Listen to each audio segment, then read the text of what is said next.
ජයන්තය හැමදාම අපිට උදේට එයා අපිව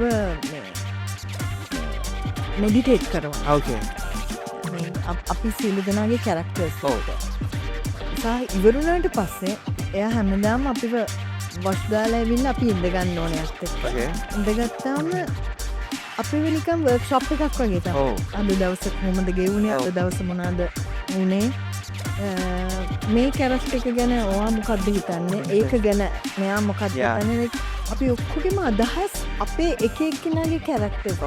මට ඉතින් ඒවා නිකන් අලුත්ම එක්ස්පීරියන්ස් එකක් නේ. සල්ලි දීලවත් ගන්න බැරි. සල්ලි දීලවත් ගන්න බෑ. ඉතින් මම නිකන් මුලින්ම ආපහු ඉගෙන ගන්න මේක වගේ මම ඒගොල්ලන් එක්ක එක ගොඩේ ඉඳගෙන ඒ දේවල් අහගෙන මමත් ඒවට උත්තරත් මම දන්න විදිහට දීලා මට හොඳට මතකයි මේ මම ජයන්තයට කියන ජයන්තය මම ගොඩක් ඒවා මම වැඩිපුර අහගෙන ඉන්නවා කියලා. මොකද මට ඒක මම ගොඩක් ඒවා ඉගෙන ගන්න පුළුවන්. මට ගොඩක් ඒවා ඉගෙන ගන්න පුළුවන්.